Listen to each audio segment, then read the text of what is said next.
across the pond today.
Well, hello. My name is Tim, and I am your truth slinger today, right? Coming at you from the woods of rainy central Maine. And what are we going to do today on episode, wow, God, what episode are we on? Let me make it bigger so I can read it. 313 of Wartime Christianity, and we're doing this today live, and we're doing it live because I know the man I'm about to interview. We've had a number of chats. Got to meet each other on, unfortunately, the now defunct TNTradio.live, but I enjoyed it immensely. We got to be friends. And so we are going to be catching up today, and I'm going to get an education on what the difference is between a Briton and a Welshman. So welcome to the program today, Johnny Vedmore, my friend. How are you today, bud? I'm very good. How's it going, Tim? Loving to be on your show, man. Loving to be here. Love ya. Really been looking forward to this.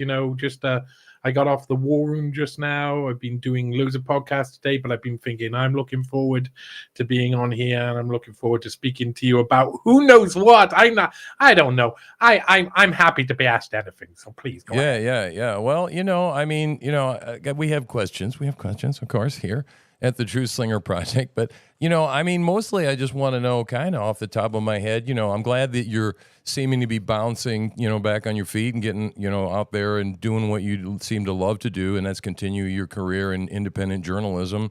And it's sad that the whole TNT radio thing, kind of went the way it did. And how you faring since that kind of, went down and you received the news and stuff? How are you holding up under that? And what are your plans, kind of? What's going on there? Man, it was it was a good stage in my life. It was a period of my life which I love very much. I got to talk to 3-4 people a day, got to chat with loads of the chatters, get to know all of the people that's one of my favorite things, to be honest, is that I loved the guest I had on. I loved all the people who I worked with were just awesome. I mean, I was given a free platform, zero editorial control elsewhere. It was all on my back. I got to have on who I wanted, talk to about what I wanted.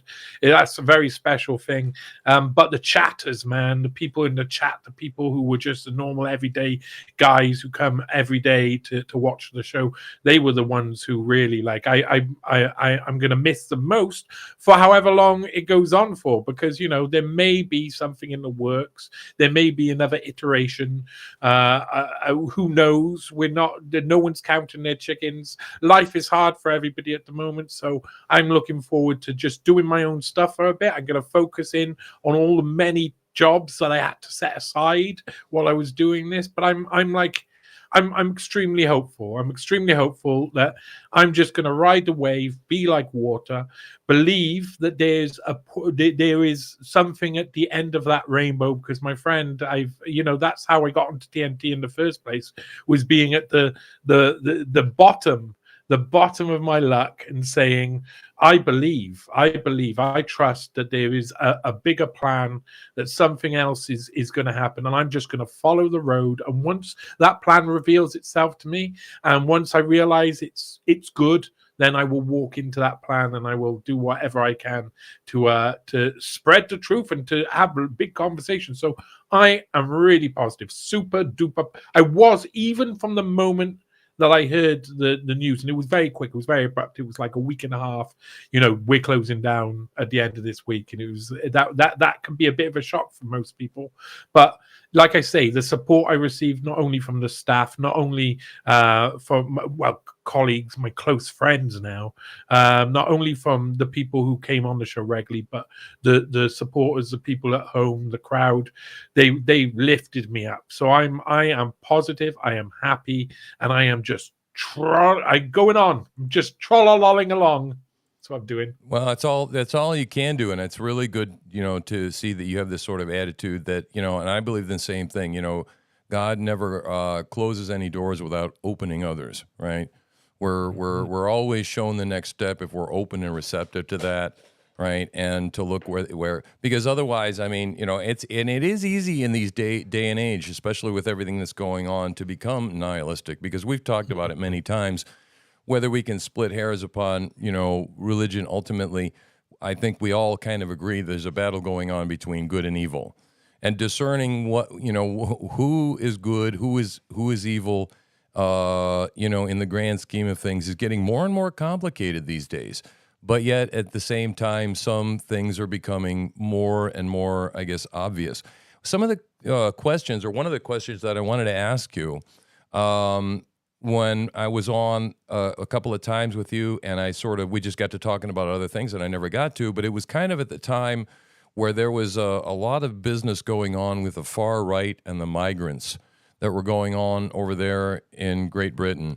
And, there was violence, and then I guess, what was it that spurred it? There was a stabbing of 3 kids at a Taylor Swift concert, if I recall correctly. Or not a concert, but a dancing sort of class or something. It was actually a dozen young girls. 3 of them died. So okay. It was Wow. I think it was about 12 or 13 girls who were about the age 5, 6, 7. An immigrant who he wasn't an immigrant officially. He was born in Britain. He was actually born in my city. He was born in Cardiff, a really nice place. His parents were immigrants from Rwanda, so he was first generation, like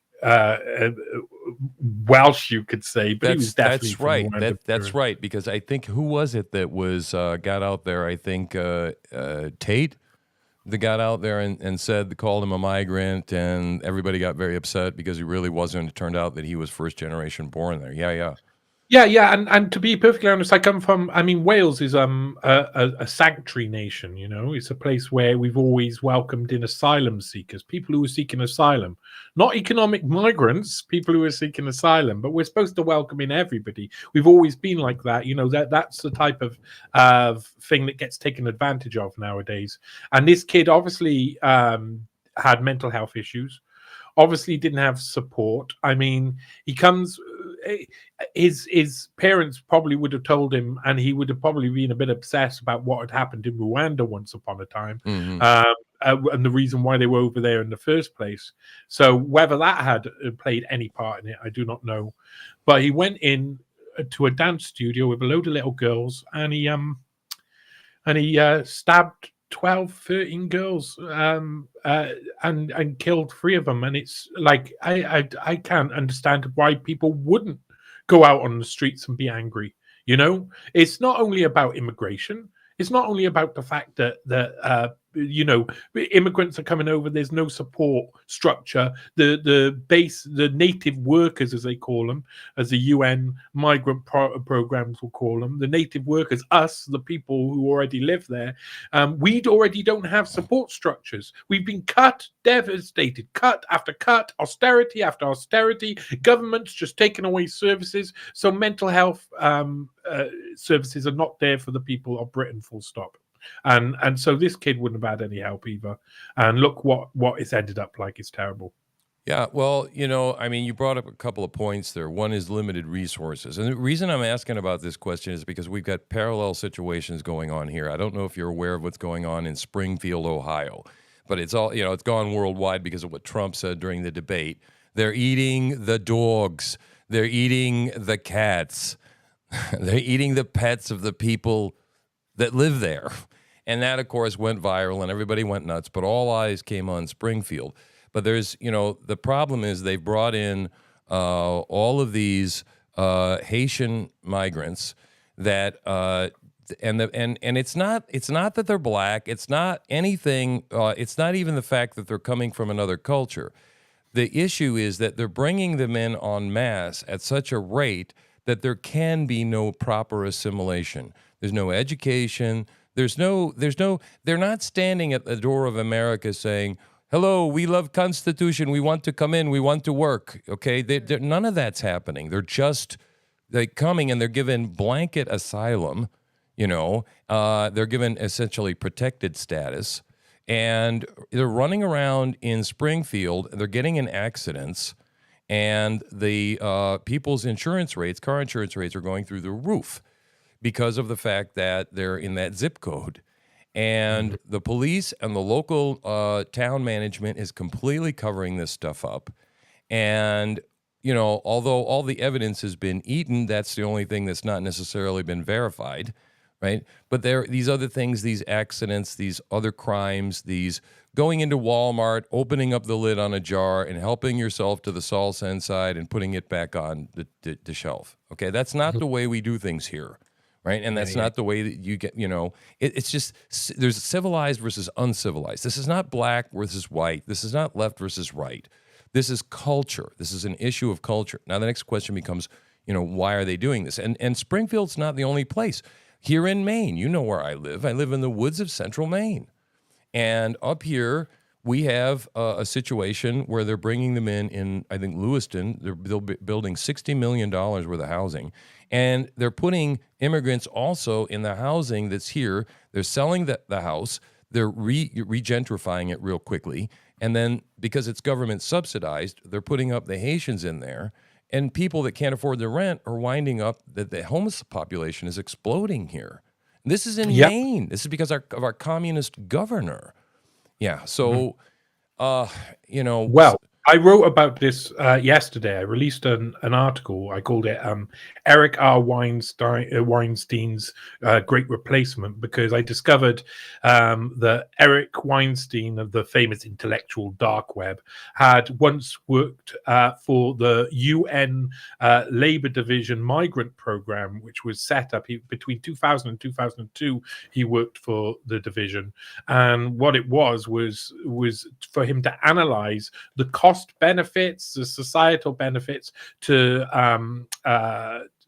immigration, economic migrants coming in to places like America, etc., and other places around the world. What negatives and what positives it would have, and how they can implement that without annoying the native workers or the native population. And really, what you discover when you read it is this has been a plan mapped out by very clever people who know what they're doing. And part of the plan is the fact that they know that the native workers, me and you, and the other people who work in our shops, who work in our industries, etc.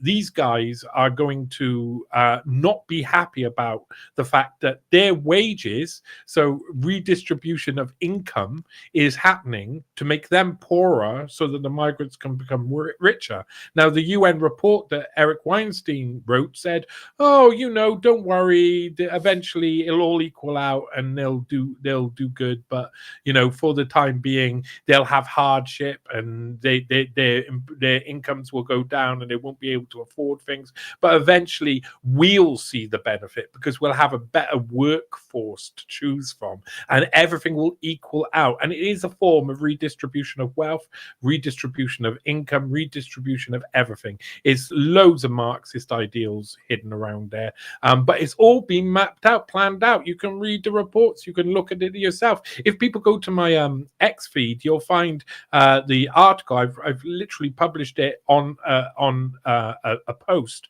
and at the bottom you've got the actual report that you can go look at yourself in PDF format, and it will tell you exactly what we already know. The services won't be there, or the income will lower for native workers. Native workers will be angry. They will likely do other things, but at the end of the day, they don't care. They just want to look at what will happen, what the negative consequences would be, so they can manage those negative consequences. They're not actually interested in stopping the problem, solving the problem, whether it'll be a benefit to us. If it's a benefit to big business, that's all that matters. If it gives them a wider base to employ people at lower wages, then that is what they want, because we are in a society which partially is capitalistic with lots of Marxism thrown in as well, and we've been turned into what is stakeholder capitalist, a system of stakeholder capitalism,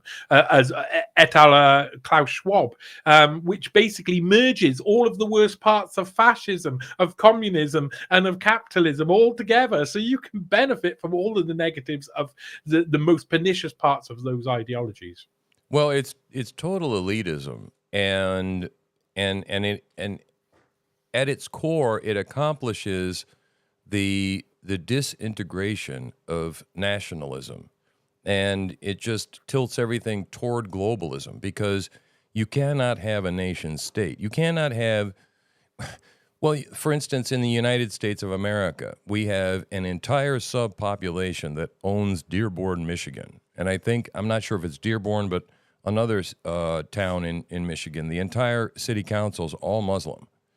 And they're pretty much practicing Sharia law. We're on the edge of no-go zones. I mean, you'll go miles and miles and miles, and there's just no English.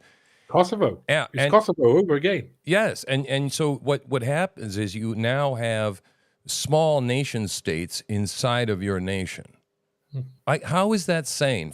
You're a historian, how is that sane to do that, to set up citadels inside of your country that are separate and nation states, and they're not the embassy, right? Because that's what we're doing. I called this article I've written yesterday and I published yesterday, I called it Eric Weinstein's Great Replacement. But really what I see it as is a great synthesis. What they're trying to do is synthesize us all to be one color, one race, one religion. Well, they have the plans mapped out. If you go and if you went to the World Economic Forum's official Flickr account and you go back to 2010, 11, around then, you'll see it all mapped out in their training slides that they train these young global leaders and others with. They want a one world religion. They want everybody to be at the same level. They want complete communism, but digital communism, something that's like a futuristic style of redistribution of wealth. You'll own nothing and be happy, because there's no point in you all owning a little bit and then squabbling. We don't want you squabbling. So the only way we can see you not squabbling, you wretched paupers, is we'll take it all away from you and say you all live at the bottom of the This barrel. is so cynical. This is so evil. This is so terrible, because you can see it. And I mean, the thing is that we're living in this reality where it's like when you wake up from it, you can't unsee it.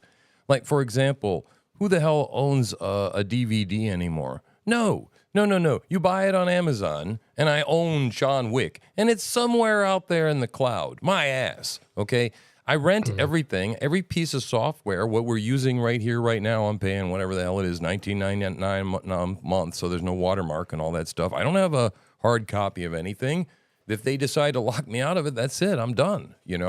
So yeah, it's very disturbing when you see these things realistically happening. And now people are literally getting forced out of their homes. And of course, BlackRock, who owns like half the world, and then people, they raise the rent. People are going homeless. And then what happens is when people are desperate, right, then people start to scrap and they go, man, they're grateful for whatever the damn government gives them. Right. Yeah, most definitely. And I mean, it's really easy to look at like BlackRock, Vanguard, and State Street and say, oh, they're gonna own everything and they're the enemy. But the enemies are the people who are allowing them to own everything. The enemy is the people who made that bloody monopoly board in the first place and forced us to be pieces on the monopoly board and to use their systems. And the thing is that there is a future where you could look into that future and say, hey, we eventually everything could be open source. Eventually this software you're using here, we not only have open source versions, but open source versions work better than these versions because the AI can do everything and AI can do this and all of this, but all of this is them still giving us options that lead us to the same place where we don't actually own anything. We accept that all of these things are free or we have to pay a subscription or anything like this, but we don't get to keep it. They could literally undermine the software in 2 seconds if they want to. Yeah. And I mean, there's thoughts that that's what's going to happen. And if you look at the development of the World Wide Web in general and the internet, we're obviously going to go into a stage where that evolves again as well. So, I mean, we don't know what the future looks like, but it doesn't look like what we want it to look like. It'll look like what they want it to look like. Yeah, well, false choices, false dichotomies is what I think of when I hear this. That we've been presented false choices for so long about so many things, that says, well, would you like this Democrat or this Republican? Because if it's really going to make a difference. No, both of those candidates are completely vetted. They've been to the Bohemian Grove or wherever the hell they've all been to, and they've all been vetted, and they're both acceptable. Because they know the big money interests, the elite, the uber elite, the ones that you just don't hear about anything that they're doing, right? But the scariest part is now that they're starting to rub our faces in it, right? This whole, now they've asked Maria Bravamovich or whatever the hell this witch's name is, that's she's Maria the ambassador to from Ukraine. Okay, and then you had Zelensky over here, and we've got the Democratic governor, okay, of Pennsylvania, a swing state, is that right? And he's signing the bombs that we're going to be lobbing into Russia. What the hell is going on, Johnny? Tell me. Yeah, no, most definitely. I mean, what is Jew, that? When I watched them signing those bombs, it's like the evil. Can you imagine the evil? You've got to go into your brain. I want these people who are going to die to have my signature on the thing that will kill them. I mean, that is beyond. That is like, that is an outright front to everything, to humanity in general. It's disgusting. And what is going on? Well, the same thing that's always gone on. Rich men and evil men take over society because the rest of us, unfortunately, being good also means turning the other cheek. It also means being a little naive. It also means accepting people who don't necessarily accept you. It also means helping other people. And those are the things that they use against us. Mm-hmm. Yeah. So, hang on a second. Psst. Hey, get out of there. Stupid cats. I have cats, man. They climb my counter. Can't make them in any time now. So let me ask you a question. Let me take a left turn and tell me what your thoughts are on American politics and the second assassination on Donald Trump and kind of all of that take. What do you think's going on?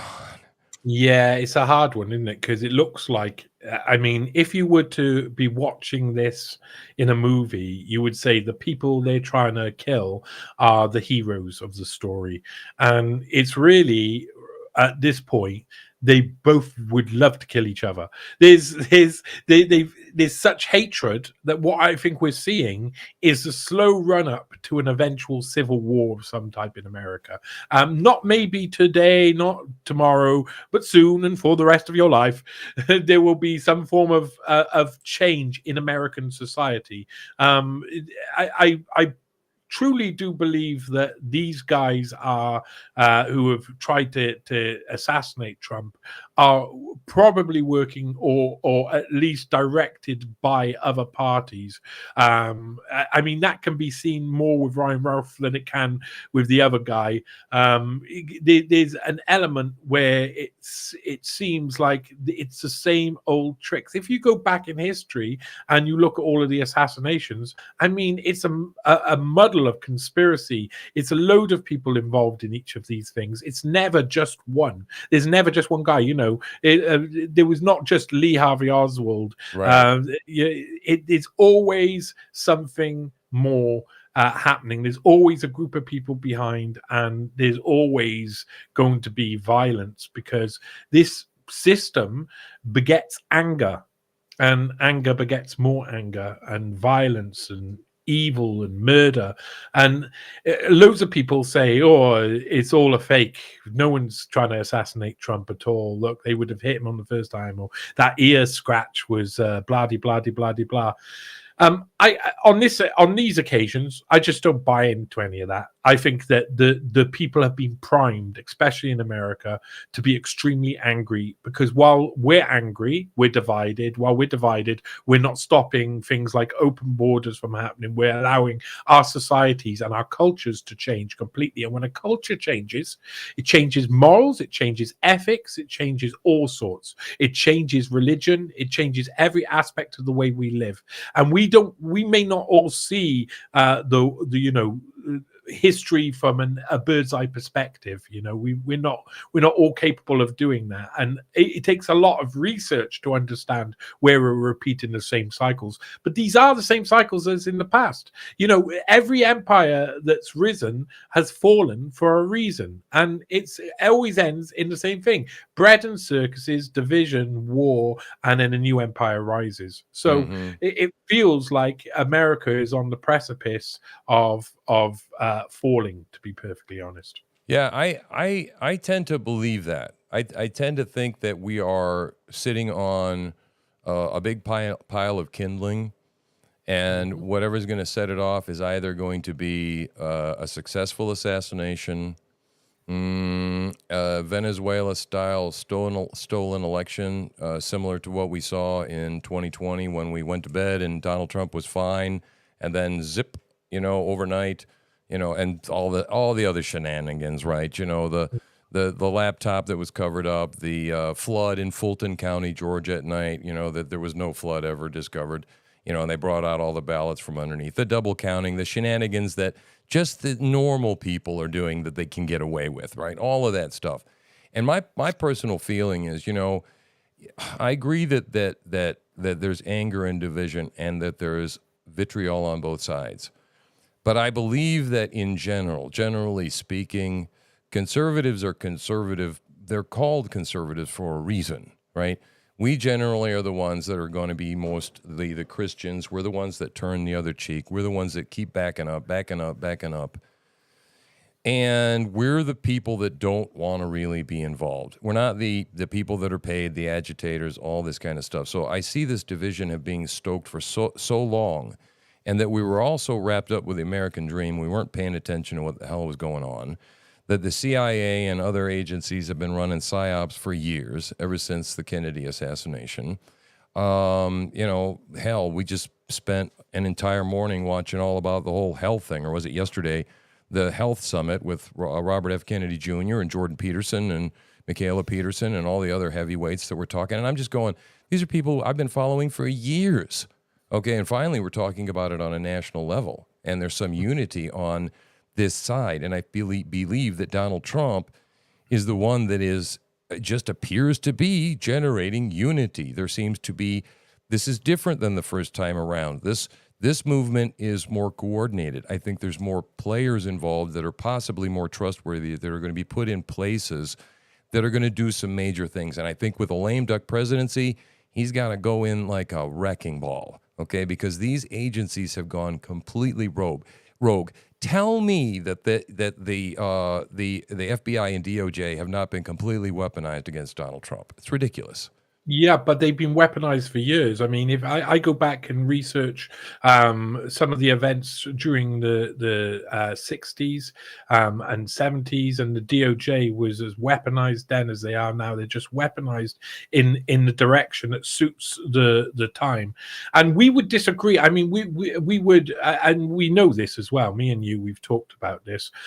We disagree on some of the people. You know, Jordan B. Peterson on Robert F. Kennedy Jr., on people like that. I don't believe they're there for our best interest. And I believe that the people who have surrounded Trump now, the Elon Musks, the Tulsi Gabbards, etc., that this team that looks good if you know, if you squint your eyes, or if you don't know what's going on behind the scenes here and there, they've got a lot of skeletons in their closet in a way that means that they're easy to manipulate, and that tends to be what rises to the top. The people who are allowed to. This is why Trump isn't so loved by the deep state, because he's not easy to manipulate. He's a wild card.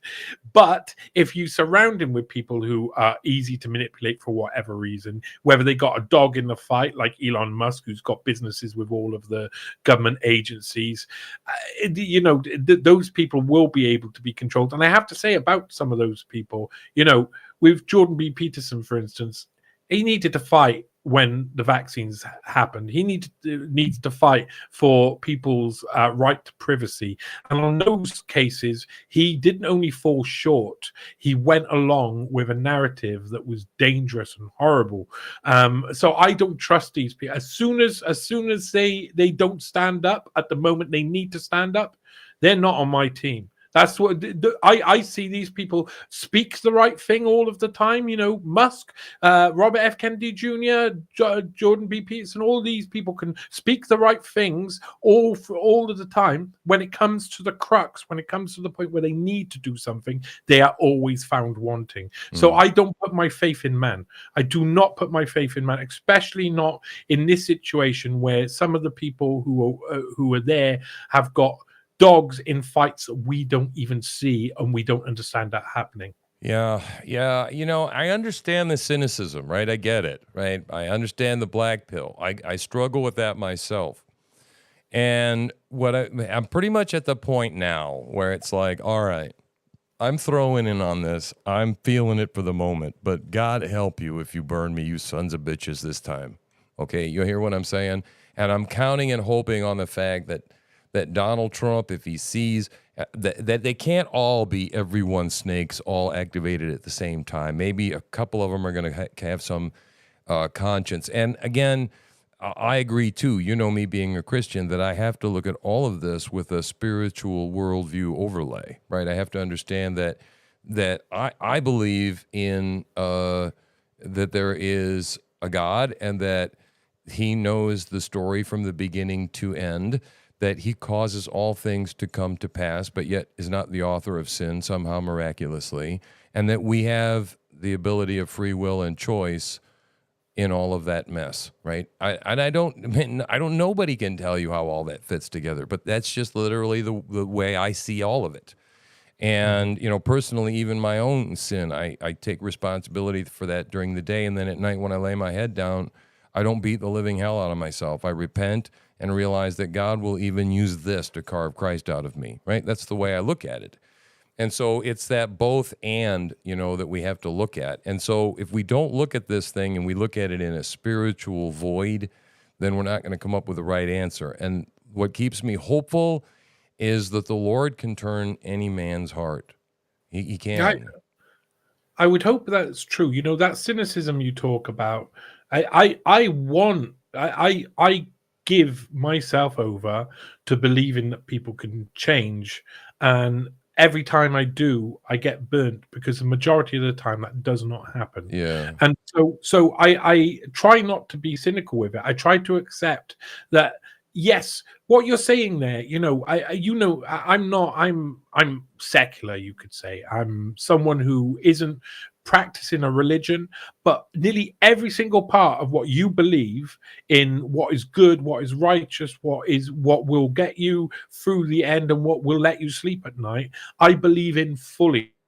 I will give my heart out to whatever this big being of creation is, and I don't know how it's happened. I don't know how it's manifested. I can't describe that. And I know people use good books here and good books there to try and rationalize it, and I think the rationalizing it can also distract you from the reality of your actions is what makes difference. So I tend to be like someone who wants to do good, and I want other people to do good. I want to see them be nice. I want to see them do the right thing, and I'm let down so often. So I pray that they will, that these people who I don't trust will prove themselves wrong in the end, because they will have turned a corner. And I do believe that some of the worst people in the world have turned a corner eventually.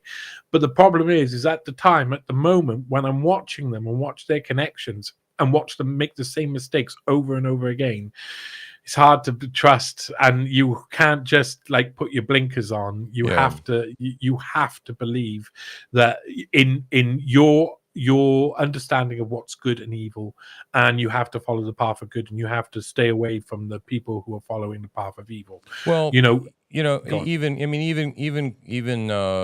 Christ preached about, those that bring reproach, right, upon the name of the church, that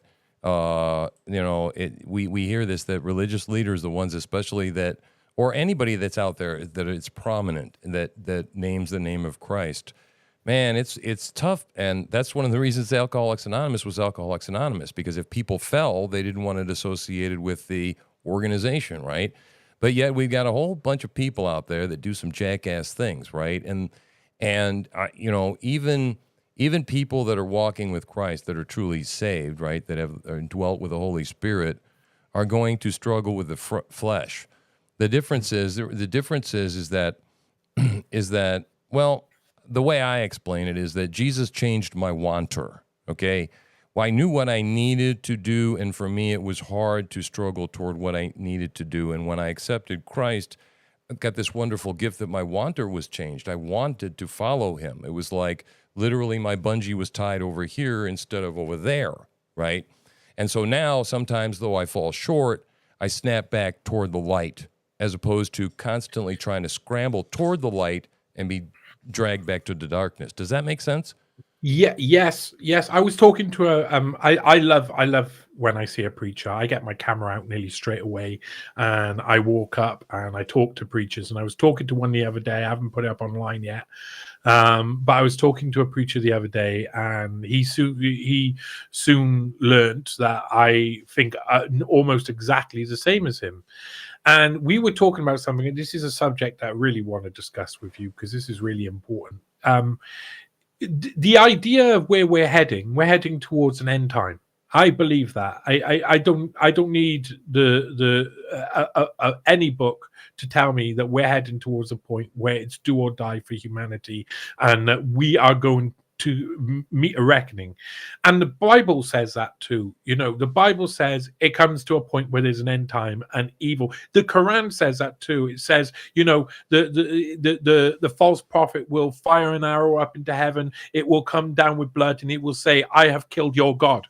And even though we're told as well that the next Christ, the second coming, will be a warrior king. Yeah, we're told these things. Yet when I was talking to this preacher, I was saying about what I do as work, and he said, "Oh well, we would have a problem there because I trust in the government." And I said, "Why do you trust in the government?" He says, "Because Romans tells me," and he showed me the passage, "Trust your government, blah blah blah blah blah." And I said, well, don't you understand that this whole book will come to an end at the end times, and a new book shall be written? That if you believe that the governments coming up to the end time are on your side, then you've misread the book.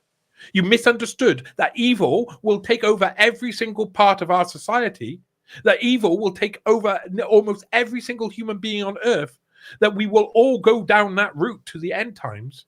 To understand that, you have to accept that there will be end times and that these people aren't on your side. Right. That they have destroyed what is written on the book in the book. So if you continue to follow the book will tell you to follow evil people if you follow it line for line. Yeah. But if you Well, realize and rationalize yeah. that the whole of it is coming to an end point, then there's a moment where you say, hey, you've destroyed the word of God as you see it, Right. and it will come to a reckoning. I believe a reckoning is coming. I believe a reckoning is coming. I believe that the same root is as you would read in scriptures or as would be read in other books. It all ends in the point where there is a change. Yeah. Something new comes, Yep. and you have to be on the right side of that, not the wrong side of that. And for that, you have to have open eyes, and you have to remember. I said to someone else as well, just one last thing there. I said to someone else, I was talking about Jesus, and they said, "Oh, Jesus will come back and forgive everybody." Because that's what Jesus does. And I said, what? So you think that Jesus has been described as the warrior king who's going to come back and is going to kick ass, is going to be the one who forgives you? People, even religious people, they live in the past. They live in their head in the past. They live in the past scriptures. But the scripture tells you that everything is coming to an end point and will change. Yep. And so you have to realize that that's cynicism. You need to have a bit of that if you're going to survive what's to come next. Well, heaven and earth shall pass away, but my word shall remain forever. That's what the Bible says, right? That's what God says about his word. And in a very philosophical sense, just because you destroy a piece of paper doesn't mean you destroy the word, right? It doesn't mean, and because especially that many of Christ's followers, the word becomes written upon their hearts. And that's in a very true sense happens because those that do follow, earnestly follow, will follow and want to be like Christ. And Christ laid down his life, right, in service, in ultimate service, and depending if you believe the actual literal, belief of Christianity, he laid it down and shed that perfect blood so that the infinite gap between us and an infinitely holy God could be breached if we would accept that sacrifice. And the way I look at that is that makes up for the gap in me that whatever it is, almost like an equalizer, the top and bottom on a sound bar, right? And it goes up and down. It's like the goal is, and assuming infinite, doesn't have a top, it just goes on forever. But the point is that my performance goes up and down, and Jesus fills in the gap, right? And because now I am regenerate, I'm literally been born from above, and the Holy Spirit dwells within me. And like I said, that bungee cord is tied to that right side. I bear good fruit. And I think ultimately we're all to be inspectors, fruit inspectors, right? I mean, is something bearing good fruit or is something bearing bad fruit?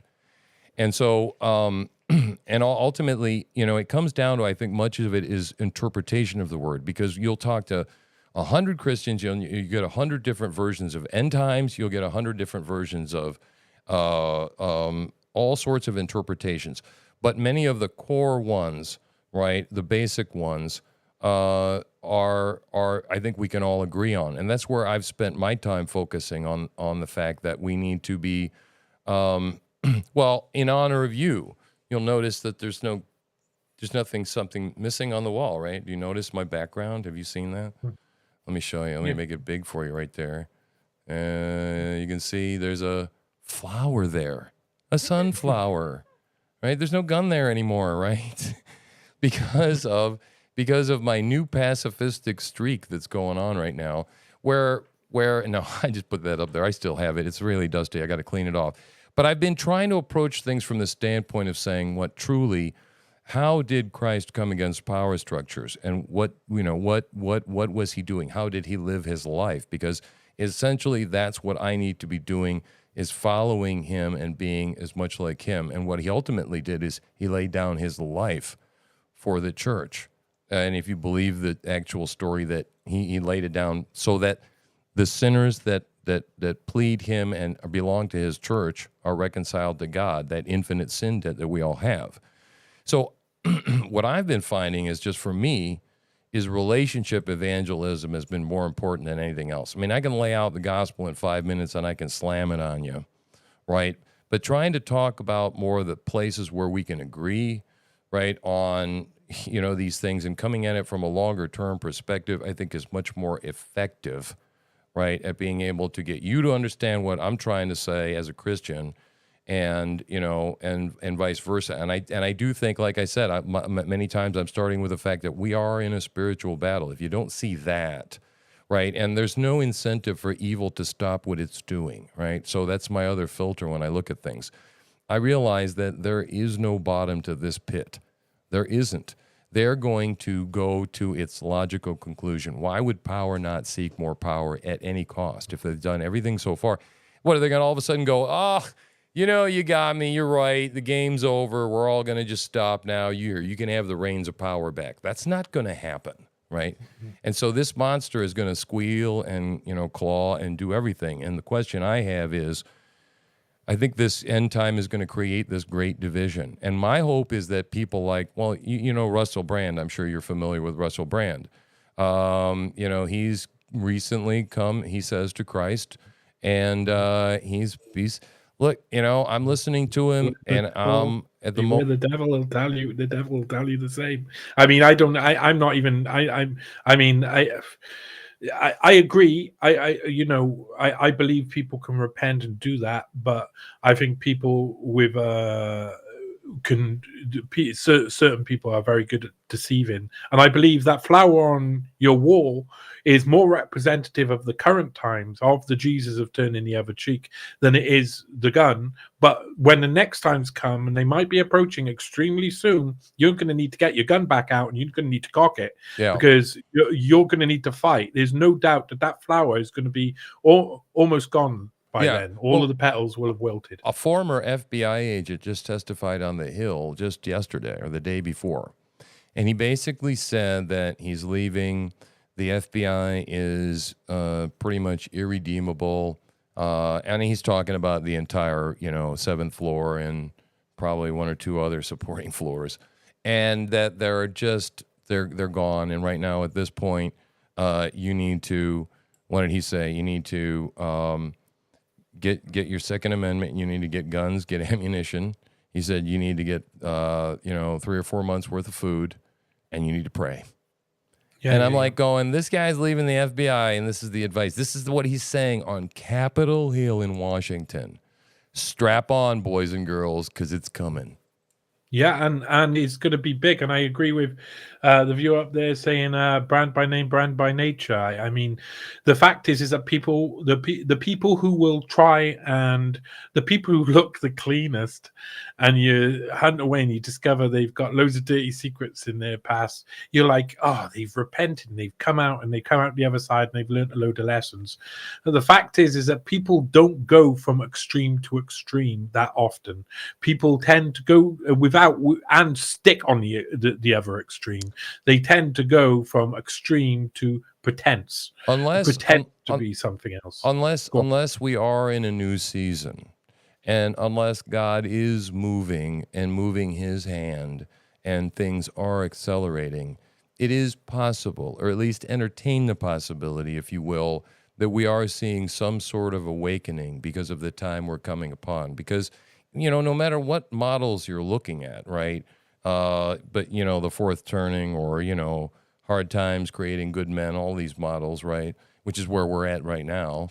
What creates those good men? Well, it's going to be a division. There's going to be a great division that's going to occur. All those models show the same thing, And so there's going to be one side and another. Is one side perfect? No, but the other side's damned evil. And it's perfectly imperfect, right? I guess, if you will. Who will rule the roost at the end times, just before whatever happens? Who will rule the roost in nearly every? It will be the people who are the worst in society. Yeah. It will be the most evil, and so if that's where we are now, if we believe that's where we are, then we should be able to open up. And this is why I go back to that preacher. I said to him, he said, I trust my government because my Bible tells me so. And I said, so you would trust Hitler during Nazi Germany? And he said, no, that wasn't a government. And I said, well, it had land policies. Yeah, well, to me, it Go comes on. down to render unto Caesar what is Caesar's and render unto God what is God's, right? This is where I draw the line. That's what Jesus said, right? Mm-hmm. So when it comes down to it, well, let's see, an example, and I think I've mentioned it before. Okay, first of all, here in America, it's very different because of the way we vote. In theory, we are Caesar, right? Collectively, as a people, we're supposed to be, right? But that it is not, it's gone off the rails, essentially, is that the government is rogue. And the federal government is basically a big bloated bureaucracy that tells us what to do, for the most part, because of all the dark money and influences and everything. But they tell us, well, your child wants to be the opposite sex. And they want their name changed, and we're not going to tell you about it, and we're going to give them hormone blockers, and that just has to be okay with you. No, it doesn't. That's my child. That's my children. God tells me in the Bible I'm supposed to raise them, and there is no whatever the hell it is you're talking about.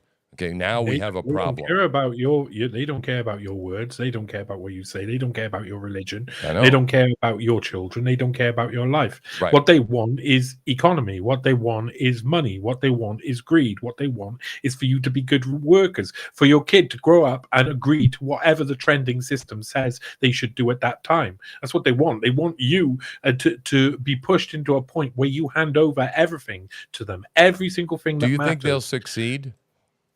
Sorry? Do you think they'll succeed in I think that's the end times. I think that's the end times. I think the end times is they've succeeded, and a load of people have to rise up in the point when it is the bleakest and the darkest. And again, I'll say, I don't follow a book. I don't follow a scripture. I was brought up a Christian. I was brought up till I was 11 a Christian. I lost my belief because of all of everything that was surrounding me, all my experience, all the things I saw on TV, all of the things I read, all of the experience of other people that I discovered. I lost my belief, but I also didn't lose my fundamental understanding that there is good and evil, there's good and bad. I didn't become a bad person all of a sudden because I lost my belief. But now what I work out now as I've got older, and I've done loads of research on loads of different things, and I've studied loads of different things, I realize I have so much more in common with Christians, and my belief of where we're going at the end is very close to Christianity. It's automatically, you can see, if you focus enough, you can see where we're heading. Yep. And where we're heading is to a point where everybody stands on the side of evil. Yep. Whether you're religious or not, we can sense that coming. It's the worst fear of most people, and yet they're stepping into it. They're listening to the most evil people in the world. They're willing to change their entire genetics on behalf of those people. They're willing to put whatever in their body. They're willing to take whatever mark. They're willing to do whatever whatever you see as a sign, are the same signs that I see. When I see that, I say humanity has lost itself. It's lost its direction. It's lost its ability to say no to the most greediest and evil people in society. And it's not just one or two. It's 90%. If that's rising and rising. And it's going to keep going until there's a breaking point. And that breaking point looks the same whether you're religious or not. If you can map it out, it looks the same, whichever religion you are. It looks like evil's taking over the world. And so that's how I believe that is happening now, just from observation, just from history, just from doing my own research. Yeah. And then I look at what is said by Christians, and I'm like, yeah, that's the same thing I see happening. Yeah. Because they could see that happening all the way back at the start when they were writing the books. Right. They could see the same thing happening. They could see the corruption around, and it was getting perpetually worse. But perpetual, it's like the wheel to AI. It's perpetual growth. Suddenly goes up exponentially, and it's impossible to see how it can be reversed. But the reverse is quite simply that the people, like you say, okay, if people believe that they become God, then they see themselves as basically invincible, and then they do the stupidest things which make them disappear. Yeah. The denial of the fact of God and being God. Yeah, that's where we're at, which is why the whole AI stuff is so damn dangerous. and now the quantum computing, and you put all that stuff together. My friend Richard here in Maine, one of the things he used to be an atheist, and he's moved toward. He says he calls himself a cultural Christian, and he encouraged me to think about that, and I've been sort of mulling that over in my mind, sort of like a Rubik's cube. And I would say that you're probably a very good example of that term, right? And I used to have sort of a negative reaction to that term because it was like, well, it was somebody that thought they were going to heaven because of Jesus, but but that's not the definition for me anymore. For me, a cultural Christian is someone that has been shaped. You were in the church when you were young. You were shaped and grew up in a culture that was formed. All your interactions were formed by people that were affected by Christianity. Your culture, the way of life, our Western beliefs and things. What we hold to be important, right? Those things are all things that have sort of rubbed off on you from Christianity. So, at minimum, you're a cultural Christian. To me, that's where I take hope in these things, because as we go along, I'm not the one who ever really does the convincing, right? I wasn't the one that convinced, a few people that necessarily got saved from. It wasn't from me; it was from God's word, and I didn't get saved from anybody else's preaching either. I got saved from reading the word and looking around me and seeing things, and then things eventually lined up and made sense, right? And so, as far as I'm concerned, again, it's that spirit that I'm in, and maybe that's what makes me a bit trusting of people like, the folks like RFK, and because he talked about spirituality a couple of times. I've heard him now, and this and that and the other thing. And, I have my feelers up, but I'm feeling a unity that I think is different. And I'm hoping I'm right, and I'm hoping you're wrong. But I'm also open to the possibility that I think we all should be cynical to a certain degree. And it's like, yeah, okay, trust but verify. And, we're going to have to keep a watching eye on these people because, again, evil isn't going to stop, right? And so are there moles in there? Maybe. Probably. On an individual level, I know that I can't expect to have some big reward at the end of what I'm doing. I can just continue to try and make my life better and the life of those around me better. That's all I can do. I can just keep walking the path of good. And if at the end of it, there's a point of judgment, then everybody will be equal within that judgment, I'm sure. And it will go on that if I've continued to try and do good and continue to do right, then I will go on to the next stage, whatever that may be and whatever that may feel, look like, or manifest as. Yeah. But to be perfectly honest, like a lot of the people I feel, I've said to one of my best friends who he was brought up a Jehovah, and he when he left the church when he was about 17, 18, he just like completely cut off the idea of God, like he's just not interested in it at all. He's the nicest person I possibly know. He's the most forgiving person I possibly know. He's the most lovely, caring, effortless. He's effortless. It's like if there was truly a spirit of righteousness, of good, he encapsulates it, projects it, and he walks it without even a thought of what it means at the end of it. So there's people are either good or bad. Now there's a load of other people especially very rich people, who want to project that out, who want to be that person, who want to be like that person, but know that they're not. And so however much they try and show people that, what they're doing in their normal life is usually not so good. Yeah. And I think I do believe that a lot of richer people, a lot of people like the people we're talking about, are like in that area. Yeah, my only thing is that my worldview, okay, and I got to wrap it up because we're about 5 after now, but is that if it's the way you say it is, right? It's going to be pretty much like, all right, take your good deeds and start stacking them, right? And pretty much you got to get from here to the moon. Or how about the Andromeda galaxy, right? Extremely possible to do if you just keep going around doing good stuff. Extremely possible. Like I said, the idea is that you have a finite life, and so you have to bridge an infinite gap. And of course, don't forget, if you ever made any mistakes along the way, those go on the other side of the deal, which goes against you as you go. So, because we all quote unquote make mistakes, sin, whatever you want to call it, right? And Can I curse here? Can I swear? Oh, hell yeah. Okay. Shit, yeah. Okay. I'm not one of those kind of Christians. Yeah, I mean, I drop an F-bomb every once in a while too. So good really matters the most when the shit hits the fan. Yeah. That is the moment when it really matters and it can really be judged, and that will propel you further towards righteousness and further towards have lived a just life than anything else in the world. Once everything crumbles and the pressure is really on you and the shit hits the fan, if you're good, then that's when it really, really, really matters as well. Yeah. Well, we'll definitely leave it on that. That's a good way to end it. So I really appreciated having you on. Stick around in the green room for a minute. I'm going to sign out here, right? Thank you very much for coming on. We'll do this again, Johnny. Okay? I love you, Tim. I wanted you to know that I love you. And thanks to everybody listening and taking part as well. Awesome. Yeah, man. Love you, buddy. I'll be back in a second. All right, man. Episode 313 in the books, man. Catching up with Johnny Vedmore. That was awesome. And we're glad that you tuned in. I'm happy that that you spent some time with us on Wartime Christianity.